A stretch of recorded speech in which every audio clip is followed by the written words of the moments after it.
the ones of our ancestors who saw danger everywhere, who prepared for the worst, planned for a catastrophe around every corner, they probably had better chances of survival than the ones who thought, that's probably fine, I don't have to worry about anything. So that means that we are the descendants of the anxious ones.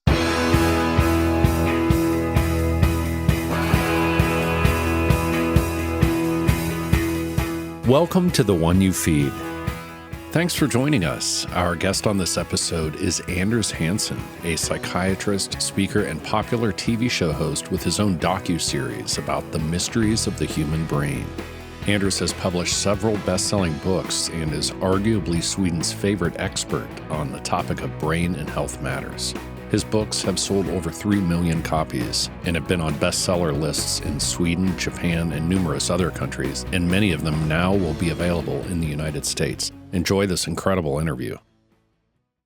Hi, Anders. Welcome to the show. Hi, my pleasure. I'm excited to have you on. You are releasing a bunch of books in the United States this fall, one of which we're going to really focus on today, and that is called The Happiness Cure: Why You're Not Built for Constant Happiness and How to Enjoy the Journey. But before we get into that, we'll start like we always do with the parable. In the parable, there's a grandparent who's talking with their grandchild. They say in life, there are two wolves inside of us that are always at battle. One is a good wolf, which represents things like kindness and bravery and love. And the other is a bad wolf, which represents things like greed and hatred and fear. And the grandchild stops, and they think about it for a second. They look up at their grandparent and they say, well, which one wins? And the grandparent says, the one you feed. So I'd like to start off by asking you, what does that parable mean to you in your life and in the work that you do? Well, first of all, it's a fantastic little story. I love it. To me, it means that we humans adapt to our world, to our environment.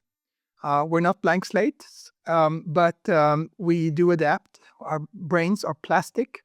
And if we live in a world which is dangerous, filled with threats, we will adapt to that. We will be vigilant, perhaps aggressive. And if we are surrounded by kindness and gratitude, we will adapt to that and become. And those sides of our personality will be amplified. That's how I see it. And I think that ties into, to some degree, what you talk about in The Happiness Cure. And you start off by talking about we are the survivors.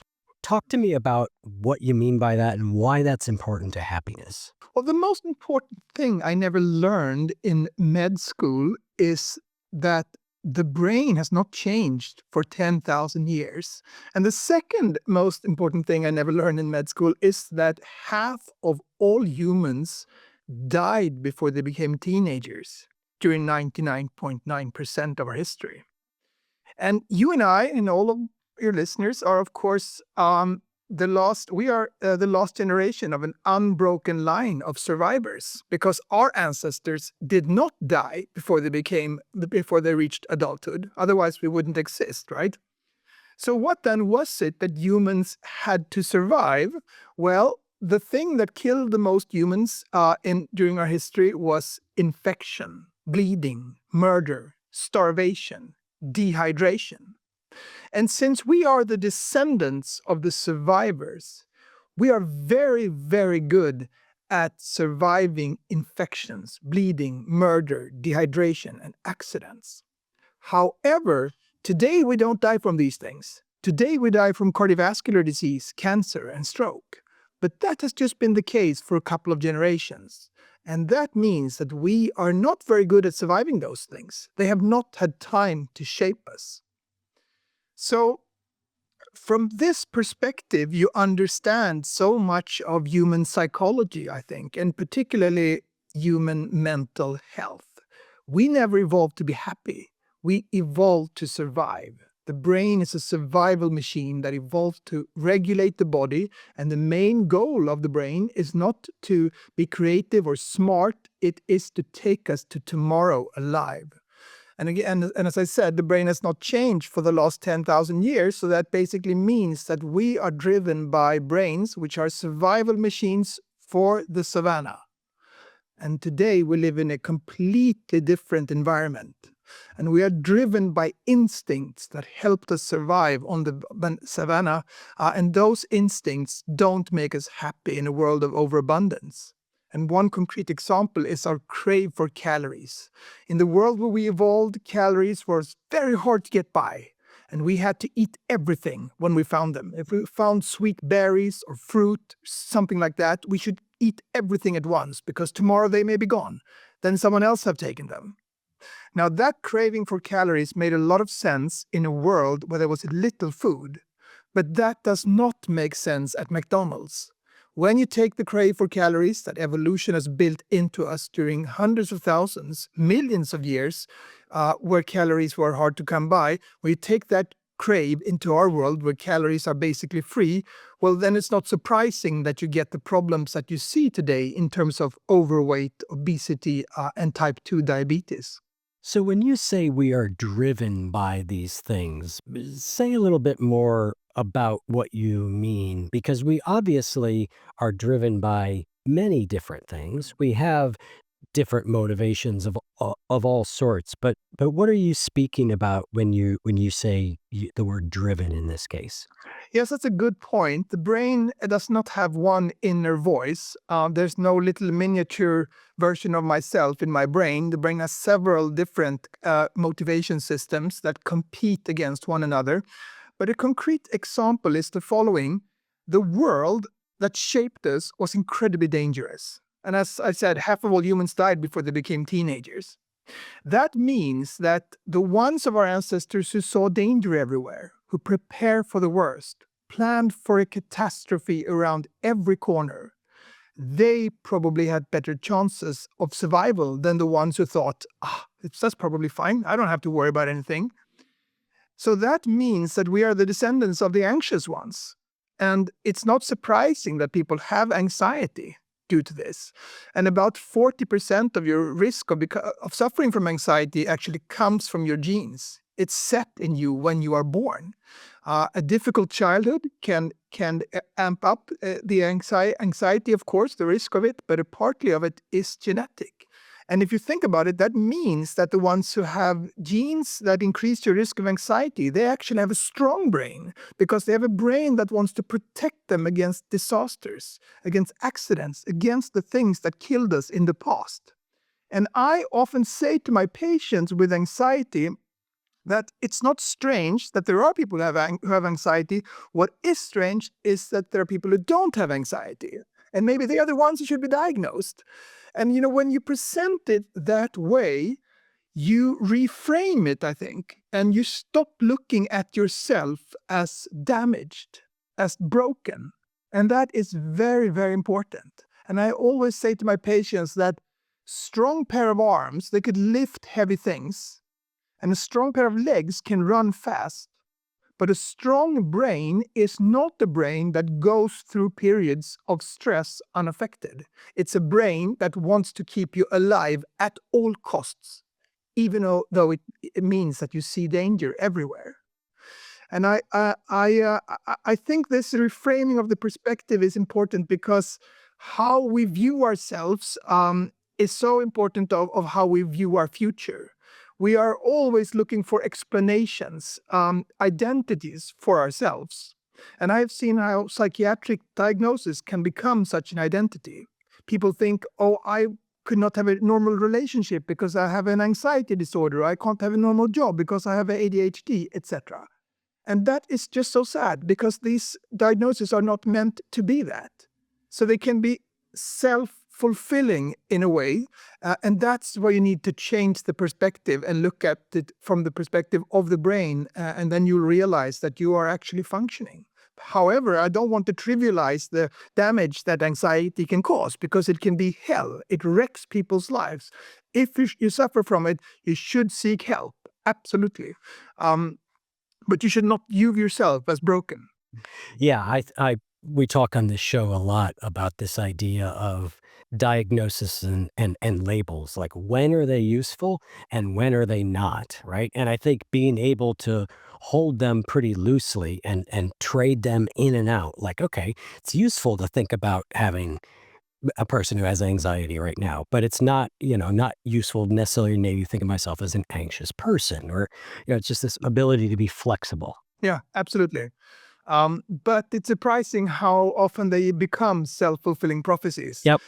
Humans are we are incredibly complex. If you take ADHD, for instance, that is a symptom, a diagnosis that is based on hyperactivity, impulsivity, and difficulties of concentrating. Now, everyone has those problems more or less. So we are all on an ADHD scale. That doesn't mean that everyone has ADHD. That means that we have more or less of these traits. At the same time, we also have more or less autistic traits, and we have more or less bipolar traits. Not saying that everyone is bipolar or autistic, just that we have more or less of these traits. And if that sounds complicated, that's because it is complicated. Human nature is incredibly Yeah. complex. So you should not generalize too much. And as a psychiatrist, these diagnoses, their function is to guide treatment so that you get the best treatment. That's what they are there for. They are not there to give you an explanation for your whole life. And they are certainly not there to cause harm in the sense that they become self-fulfilling prophecies. So let's talk about feelings, emotions and feelings. You use those words early on in the book. First, let's delineate between what is an emotion and what is a feeling. Like when you use those two words, what do you mean by each? Emotions is the bodily reactions that happens when you get afraid. For instance, your heart will beat faster, your lungs, you will breathe faster, and your adrenal glands will pump out cortisol. All of these things that happens are emotions, are part of an emotion, and a feeling is a subjective feeling that you feel when this is happening to you. That's a normal distinction between them. And what's so important to understand is that feelings is all about actions. That's what they are there for. They are not there to give us a rich inner life. They are there to tilt our behavior in ways that made us survive and reproduce in the past. So you can't really say what's the purpose of this feeling today. You must instead ask the question, was it important to have this feeling in our mental repertoire in the world that shaped us? And for instance, negative feelings such as anxiety and depression was probably very important because they helped us survive danger. They helped us avoid danger. And they should also be easily triggered, the negative feelings. And the negative feelings out-triumphs the positive ones. If you're anxious, you can't think of anything positive. And that's because your brain is telling you to look out for danger. And then it can't think of any other thing else. That's survival, right? So, and if you look at what's happening in the brain when you're feeling something, there's a part of the brain called the insular cortex. And the insular cortex is tucked inside your temporal lobes. And the insular cortex receives signals from the body and the senses. So in the insular cortex, your inner world and your outer world is combined, and based on that, the brain creates a subjective experience, a feeling, in order to tilt your behavior in such a way that helped us survive in the past.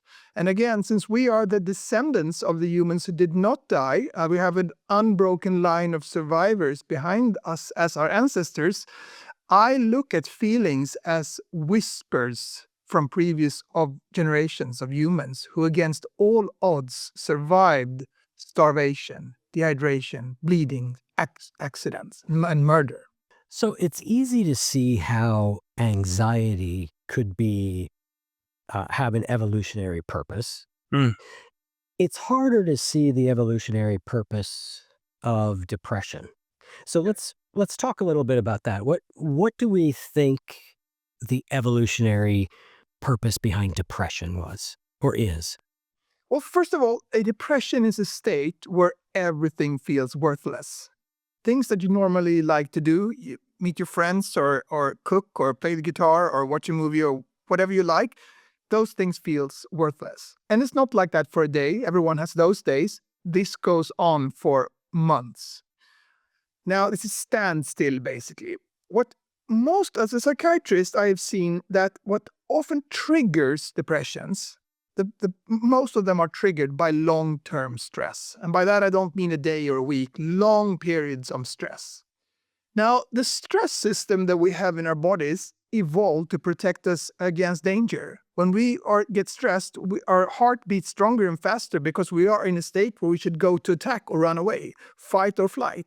And we use the same system for modern stressors. Now, that means that when the stress system is turned on constantly, the brain probably gets a signal that you are in a dangerous world, because that was having stress all the time meant for our ancestors. And then the brain tries to steer you away from that world. How will it do that? Well, it makes you want to withdraw, and it downregulates motivation. So you basically want to hide under in your bed. You don't want to go out. Everything feels worthless. What we also know is that inflammation plays an important part. And inflammation is the body's response to many things. If I scratch myself like this, it becomes slightly reddish here. That's a slight inflammation. If I have a cardiovascular insult, which can be deadly, of course, that causes inflammation in my heart. So inflammation is a reaction in the body that is normal, but that can also be very dangerous. Now, there is always a certain level of systemic inflammation in the whole body. That's perfectly normal. When we get an infection, let's say by influenza or COVID or something, the level of inflammation in the body rises. That causes a number of chemicals called cytokines to be released, and the brain registers the cytokines. It basically registers, aha, there's an infection going on. The brain then down-regulates mood and drive. We feel blue, we want to go home and tuck ourselves into bed. We feel sick, basically. We don't want to do anything. Now, why is that? Well, that's probably because the immune system uses a lot of energy. About 20% of the body's energy goes to the immune system. And when the immune system must amp up its activity, which it must during an infection, the body must save its energy. So you can't go around running and doing other things. You have to save your energy. That's why your brain wants to keep you still when you have an severe infection. Now, this makes perfect sense.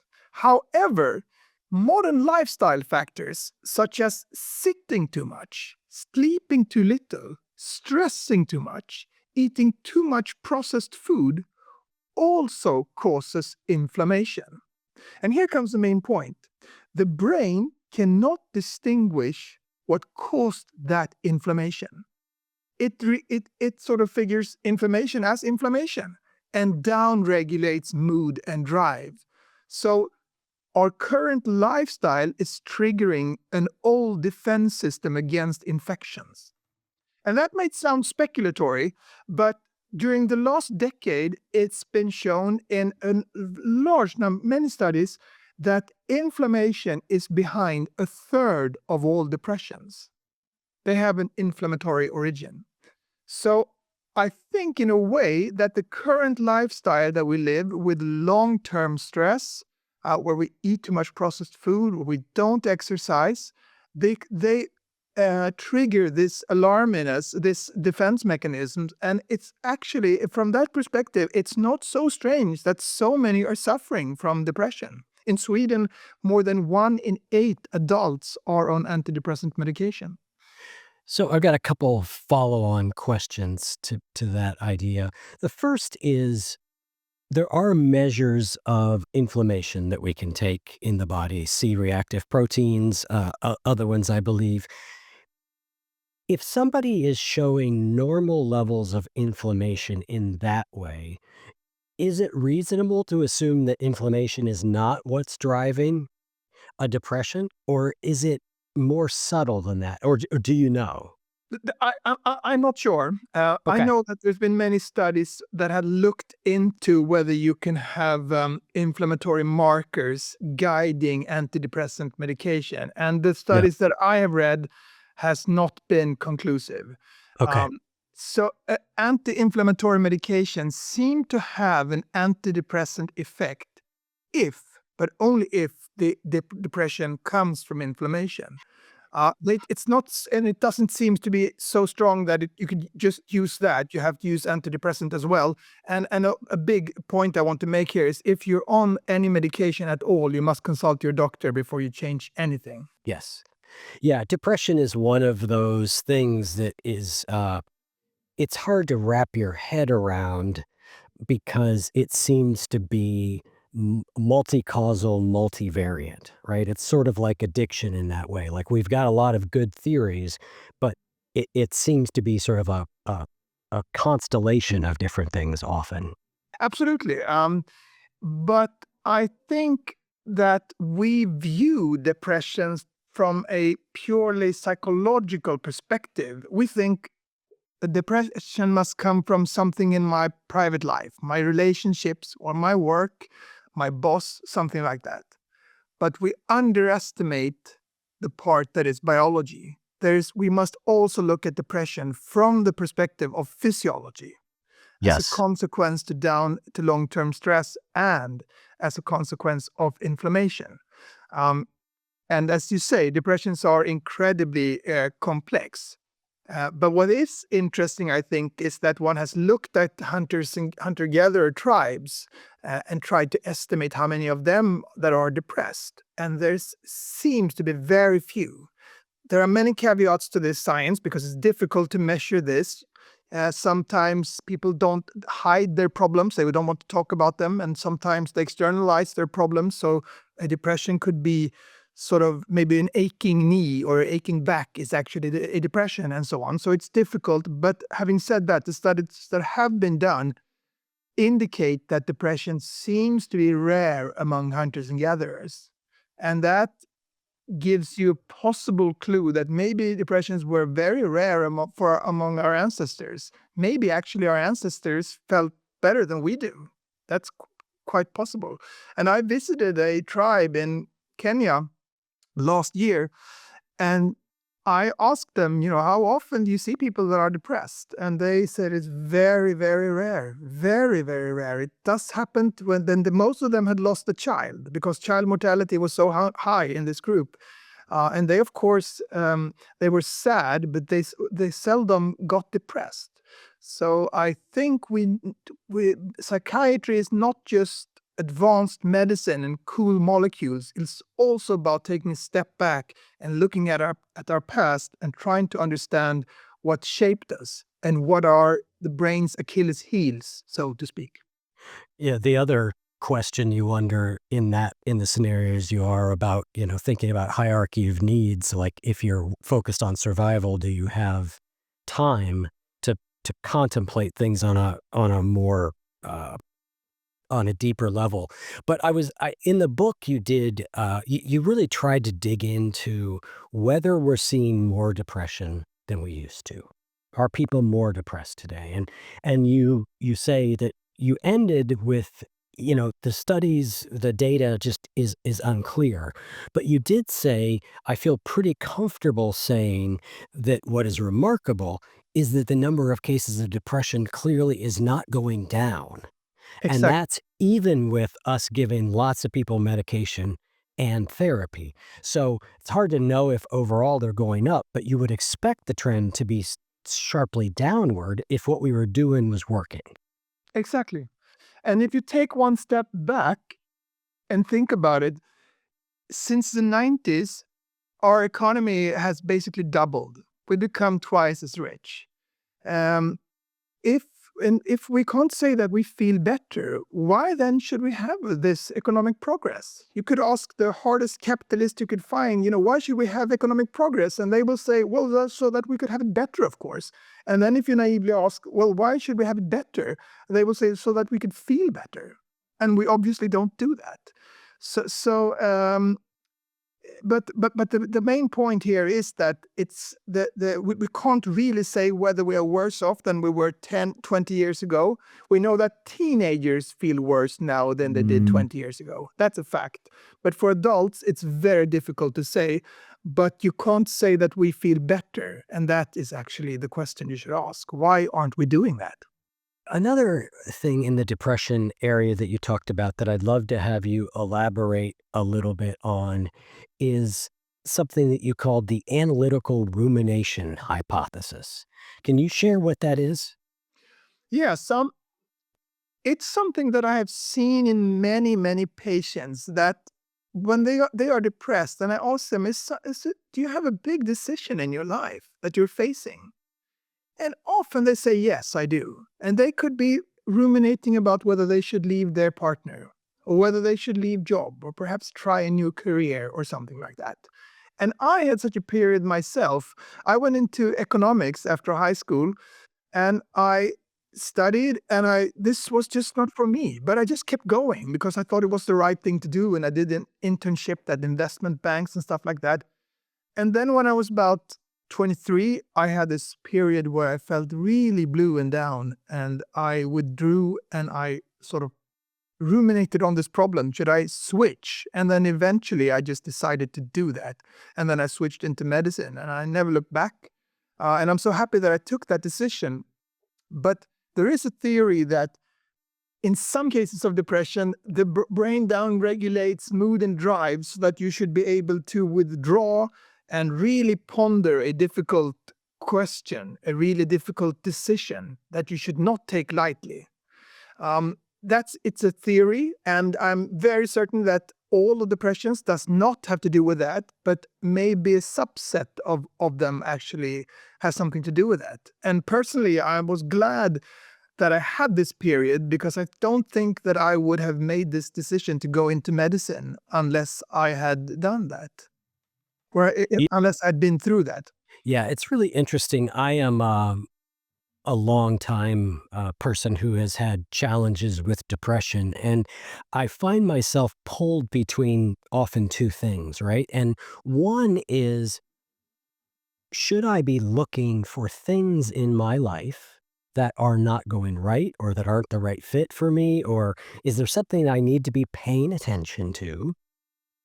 Or to your to the earlier point, is this more of a physiological thing that could be that it should be treated by, you know, better exercise and diet and sleep? And of course, the answer for me is always both. It's both those things. Um, but the question of whether I need to be looking deeper is an interesting one because, like, when I get the flu, to your point earlier, when I have the flu and I feel down and depressed and life seems kind of crappy, I just go, don't listen to your thoughts for a couple days because you don't feel good. You're going to feel better. There's no need to make a big deal out of this, right? And the same thing sometimes I think can be effective for depression. Like for me, sometimes it's a matter of just saying, all right, you know what? For whatever reason you go through these cycles, just keep doing the things you know that are good, you'll come out the other side. But then there's a part of you that goes, well, should I be looking more closely at, you know, am I deeply fulfilled? Those sort of things.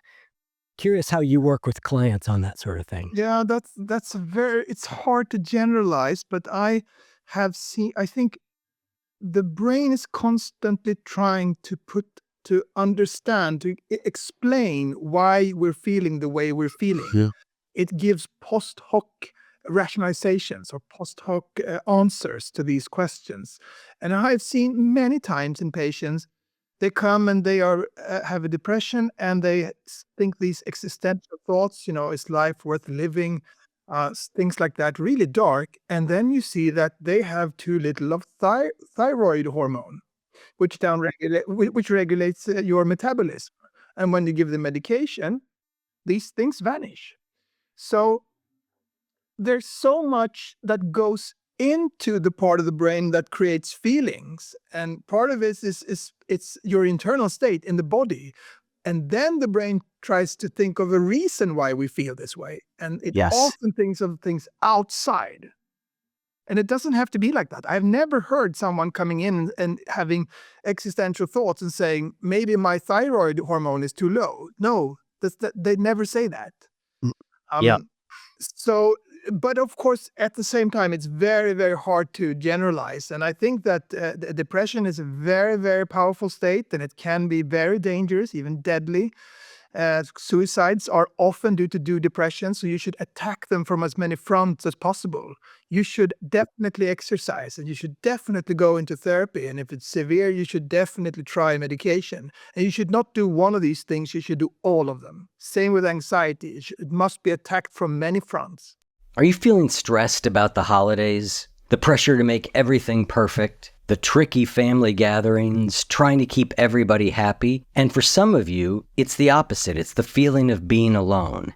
Either way, it's a lot. So if you're feeling overwhelmed, know that many others feel the same way. But this year can be different. Join me and the One You Feed community for a free online event on December 10th at 12 p.m. Eastern. You'll learn a simple, wise habit that can help you let go of holiday stress and find more peace, steadiness, and real connection. Picture yourself getting through this season feeling grounded, present, and clear without all the pressure to be perfect. Give yourself this free gift of support, learning, and genuine connection with others who get it. Sign up now at oneyoufeed.net/holiday. If you're unable to attend live, we'll be sending the video to people who have registered. So go to oneyoufeed.net/holiday and change the way you experience the holidays. I couldn't agree with you more on that. I had food poisoning a couple weeks ago, and I became like as existentially dark as Kafka. I mean, it was just a bad. It's so funny. And then a couple days later, I felt better, and the world looked normal again. It's so funny how we are so affected by how our body feels, and it's why to me, cognitive behavioral therapy is a very useful tool. But it's not the only tool, because it's not just that thoughts cause emotions. It seems like feelings cause thoughts too. It's a Exactly. two-way street, right? Yeah, absolutely. Absolutely. And I have the same experience as you have. This darkness can be so overwhelming. I mean, you talk about it like this, it's a bit abstract, but when you experience this, um, I saw patients who had vaccination, and so that caused inflammation, and some really felt dark, and there was just a couple of hours afterwards, and then it was gone. So these states can be so powerful, and you must then think that this is just my brain playing tricks on me. This will pass. It Yes. doesn't feel like that, but it will pass, because feelings are short term. Why is that? Well, that's because we had to change our behavior all the time.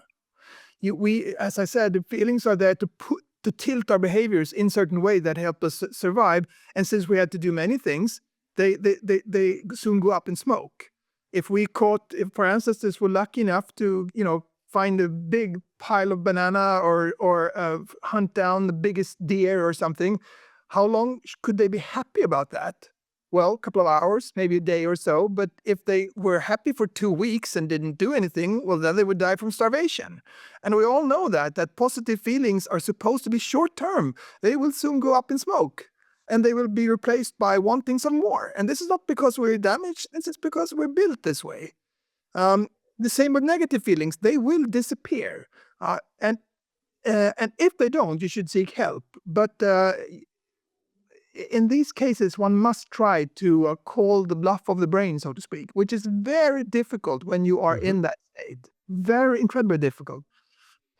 Right, because the very tool you're trying to use to do it is the tool that's not functioning very well in that moment. It's a conundrum. But you say early on, you're talking about, this idea that good feelings should always last. And I think we do live in a culture that seems to push that narrative. And you say basically that expecting to always feel great is about as unrealistic as expecting that the banana on the kitchen counter would keep us full for the rest of our lives. Like, it doesn't work that way. And I think a lot of what you do in this book, and you do a really good job of, is showing us that just because our feelings come up and they come down and there's negative parts of it, that's what they were designed to do. Yeah. Yeah.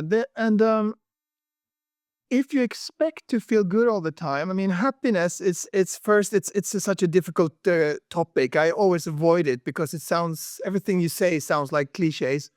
Um, but if you think that happiness is feeling good all the time, then you will be disappointed because we're not built that way. And that may sound obvious, but the picture we get on social media is that we should go around feeling happy all the time, and that we feel good all the time. And if we put our expectations on that, then we will be underwhelmed, so to speak. In science, the definition of happiness is that you are content with the long-term direction of your life. And if you agree to that definition, and that's up to everyone, of course, then the most important things for happiness seems to be relations, and relations.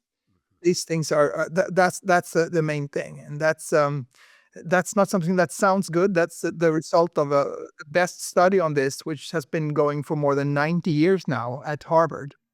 It's funny. I was exchanging emails with Robert Waldinger earlier, and when I came across you referencing his study, this Harvard study that's so clear on how critical relationships are for our overall well-being.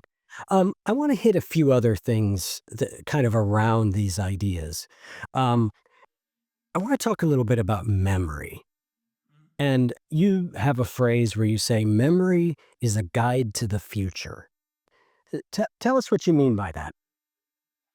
Well, we view memory as a recollection of the past, exactly what happened. When I think of my graduation, I think of the day and whether it was sunny or what I was doing, meeting my friends, my parents were there, etc. But it turns out that memory has nothing to do with our past. Memories are there to guide us in the present. And in every moment of our lives, the brain pulls up the memories that it thinks is most relevant to what we're experiencing right now. And what we do know is that every time we pull up a memory, it becomes malleable. It can change.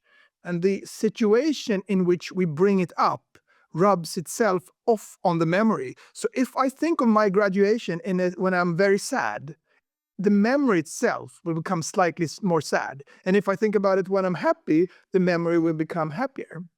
And that may sound strange, but the reason is probably that if you're in a wood, in a forest, for instance, and then you get attacked by a wolf. Now and you survive. You get away from there, but it's a very close call. Every time you come back to the same place, you will feel anxious. And perhaps you will feel anxious just by going in any forest or just seeing a tree. That's not strange. Now, if you were to come back to the same place in the forest again, and there is no wolf, and again, and again, and again, and there's no wolf, the memory of the wolf attack will start to change from being very unpleasant to being slightly less threatening. And that is probably because if you have been there 100 times and you have been attacked by a wolf one time, it's probably very low chance that there will be a wolf attack the 101st time you get there. So memories are constantly updated in order to be as good a guide for the present as possible. And this is exactly what you are using in therapy. If you have experienced something traumatic and then you talk about it in a state where you feel calm and safe, for instance, at a therapist's office, that feeling of being safe will rub itself off on the memory and it will become slightly less hostile to you. Yeah, I love that idea of thinking of the purpose of memories, and their purpose being, like everything else that's happening, to guide what we're going to do next in order to survive. And when you think about a memory as not being there for a pleasant reminiscence, but as a way of telling us what's important now, it really reframes how you think about them as a whole. Exactly. And Elizabeth Loftus, who's very famous memory researcher, she said that we experience memories as YouTube clips, something that we could look at and then put back and look at again, and they will be identical. But in reality, they are more like Wikipedia pages, something that can be edited by ourselves and by others around us. So every time we bring up a memory, it becomes a bit unstable, and the present situation where it's brought up rubs itself off on the memory. And it's a very functional mechanism, but it goes against how memories are perceived.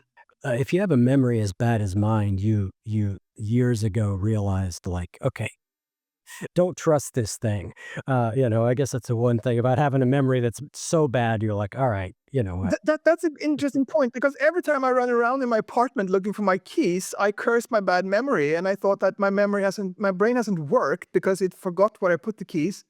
Um, but and neuroscientists looked at memory in the same way, that it was a failure of the brain to register what's going on.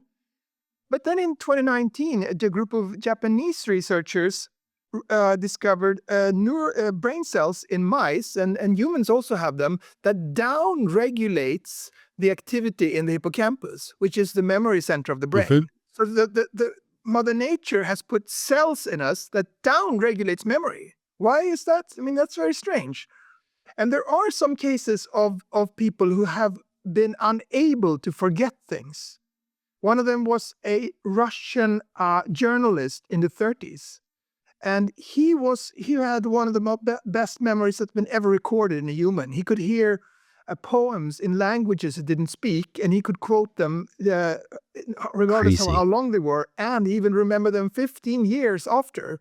Now, this guy, that sounds like a superpower, but it was terrible Oh, for it sounds him. terrible. Yeah. Yeah, because it was bogged down by all these details. Since the brain can't remember everything we experience, because it would mean that would have to go through too much information in any given moment of our lives to pull up the important stuff. It would be bogged down by irrelevant stuff if it remembered too much. So this person was actually very dysfunctional. He had difficulties thinking in an abstract way because it was just too much details. So it seems that forgetting is actually an important part of our memory. And I'm not sure whether that gives you any, when you run around looking for your keys, but I think of it like that sometimes.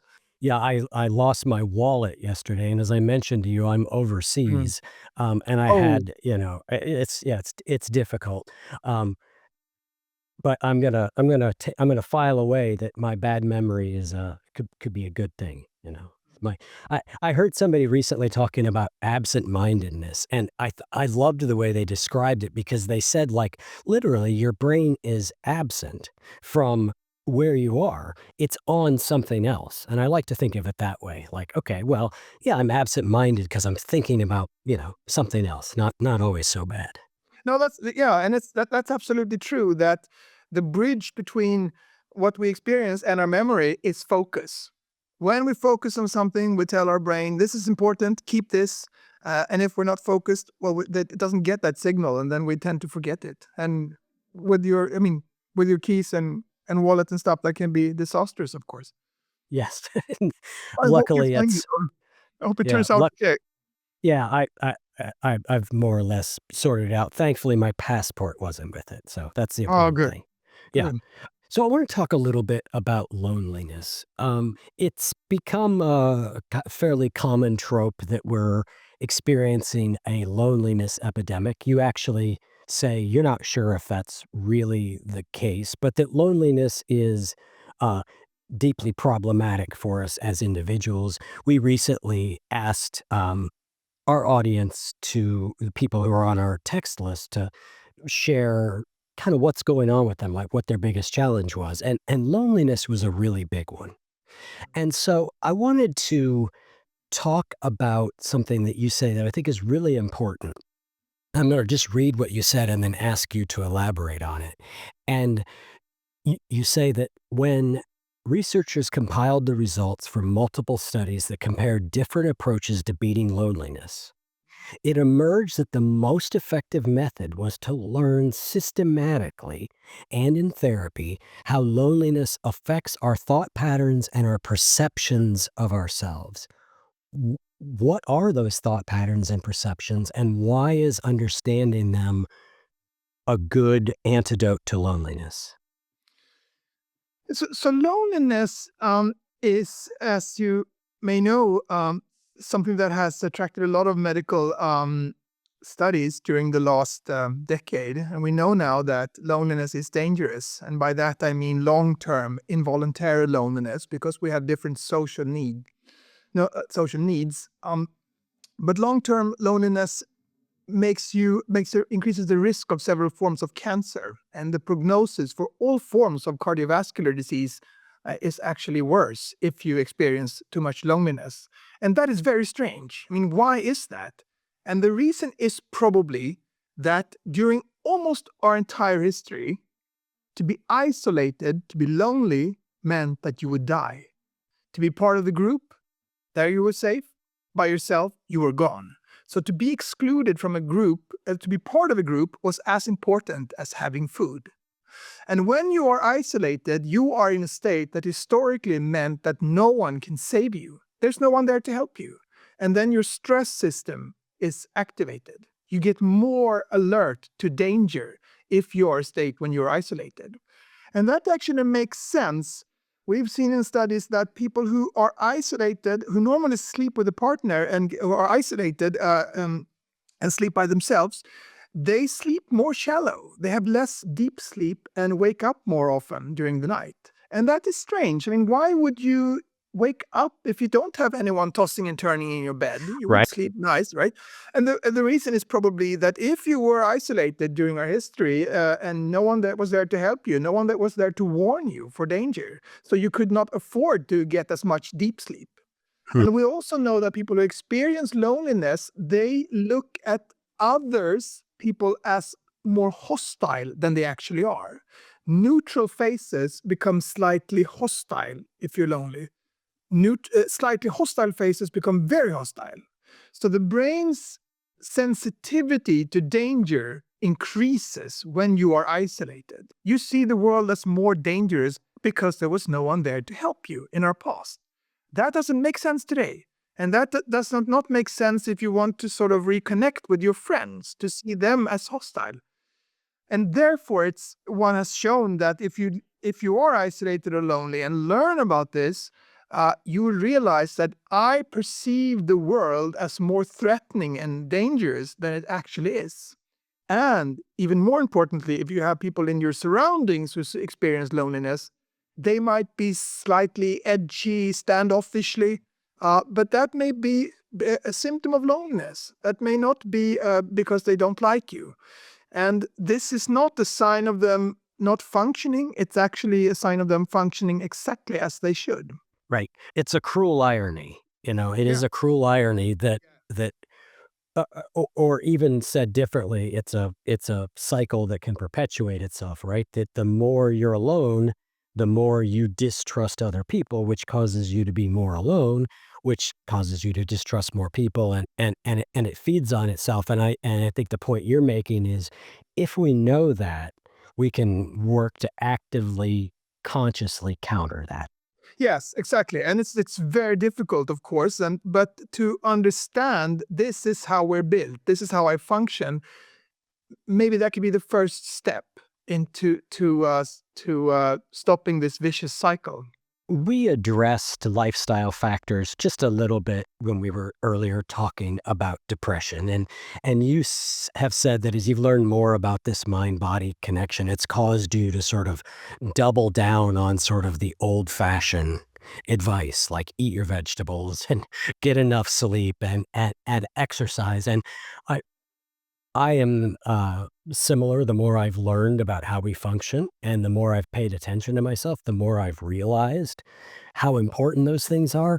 And yet it's such boring advice to give, right? It's much better to have some new neuroscience hack. But let's talk about, you know, uh, connect some of the dots here for why these things that seem sort of basic actually are as important as they are. Well, I think that we often, I mean, exercise is important. Everyone knows that. But most people don't know how incredibly important it is. It's not just important for the body, but it's also incredibly important for the brain. The brain actually seems to be the organ that benefits the most from exercise. All of our cognitive functions, memory, creativity, the ability to focus, even intelligence actually seems to be increased if we exercise, if we are physically active. And as a psychiatrist, the most interesting part is that we get protected from depressions and anxiety if we exercise. And exercise has been shown to be as effective an antidepressant as antidepressant medication. But for that, you need to raise your pulse 3 times a week for 5 minutes every time. And it will take 5 to 6 weeks before you get that effect. And that is often unrealistic. If you're very depressed, you're not going to go for a run. That's not going to happen. So I think the role of exercise is more in protecting us against depressions and anxiety. And as you said, that's not a very that's not a new advice. People have known this for ages. But when you learn the science behind it, you might take it more seriously. I have certainly done that, and many of my patients have. And an interesting paradox is if exercise is so good for the brain and for the body, then why are we lazy? I mean, that's very strange, right? Why would Yeah, the it's very brain? strange. I've Yeah, asked that question 1,000 times. yeah. So why is the brain actively avoiding doing something that is so good for itself? And the answer is that during almost our entire history, we were threatened by starvation. And that meant that we should eat all the calories that we could find. However, the amount of energy that we have in our bodies is not just dependent on how much food we eat, it's also dependent on how much energy we use. And it costs energy to move. Yeah. That's why we're lazy. That's why we want to stay in the couch. Almost all previous generations of humans had to pay for every step they took by getting new calories. And they could not find the calories at the grocery store. They had to hunt them down. So it made a lot of sense to never use any energy in vain, so to speak. And I think if we could tell our ancestors that we go for a run and then we come back to the same place, and then we start lifting heavy things up into the air and put them down again without achieving anything, they would say that you are crazy. To do something like Right. that must be as crazy as throwing food into the ocean. So my point here is that we don't want to exercise. We are lazy by nature, and not because there's something wrong with us, but because we're built that way. And that is an Achilles heel that we must try to overcome. And I was once asked, or many times actually, by people who said that, if you're overweight, you obviously have excess calories. There's no risk of starving while you still want to be in the couch. And that's a great question. And the answer is that we have never been overweight or obese during human history. So that has been a non-existent problem. And then therefore the brain interprets all weight loss, even if it's from a high level, as threatening starvation. And it wants to avoid that, so it wants to keep us in the couch. Yeah.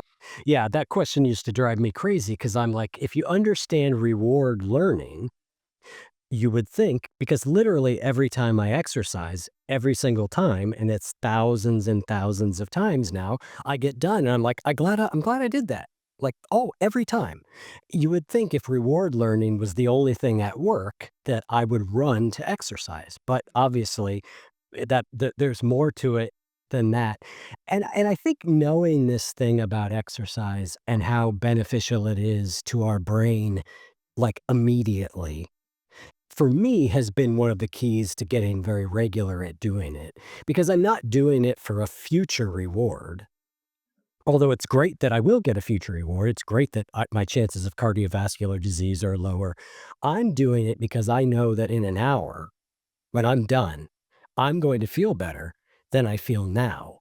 And that for me actually helps me often get over that inbuilt laziness, is because I'm not trying to connect the dots on something way out in the future, which we're not very good at. Exactly. We are mammals for here and now. And if we learn that if we exercise, the role of cardiovascular disease 2 or 3 or 4 decades in the future is bumped down by 20 percentage point or something, we say, okay, that's interesting. Will we change behavior because of that? Absolutely not. We don't change behaviors for those things. And that's why the effects on the brain of exercise are so important, because they are here and now. You will become more creative now if you exercise. Your memory will be boosted now if you exercise. So I'd like to wrap up here with kind of where you wrap up, where you talk about the happiness trap. Um, you say that we expect an unrealistic state, right? And we've evolved to map every experience against our expectations. There's an old phrase out there that I've heard, something like happiness is expectations divided by reality, or something. Talk to me about, how do we have realistic expectations around how happy we might be? How do we readjust these? As soon as you hear lower expectations, people think, well, that's not good. But so give me some framework on this. Yes, by advertising and social media, we are led to believe that we should feel good all the time. And we are not built that way. And I always say to my patients that you are comparing your inner self to everyone else's exterior self. And you don't know what they are feeling. And they are certainly not feeling so well that they, show off on social media. So I think we are putting a goal that is very, very difficult to achieve. And then we go around feeling broken all the time.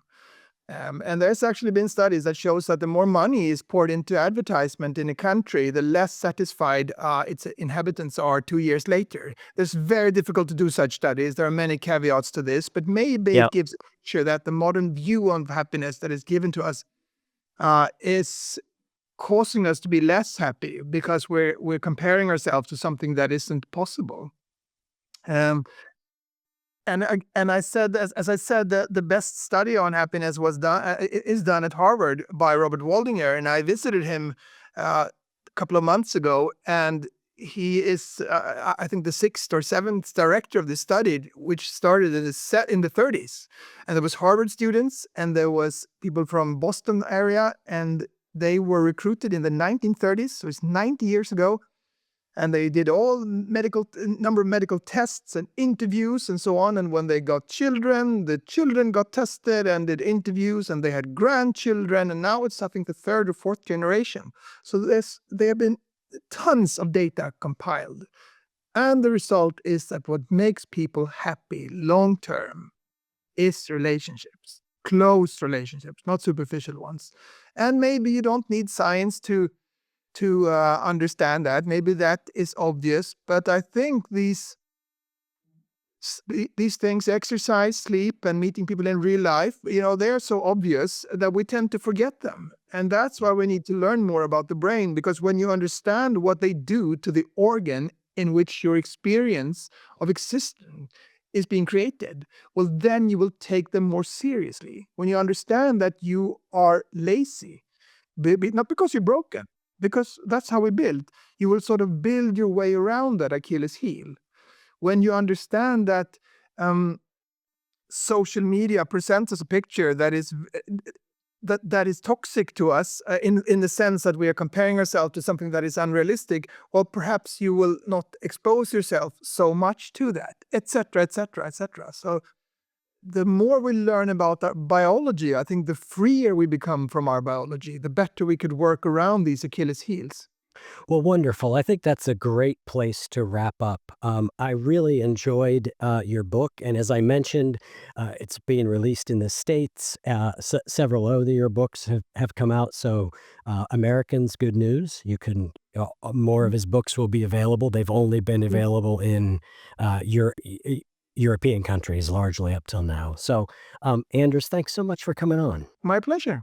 I hope you find your wallet. I think that's a lost cause, but I appreciate the optimism.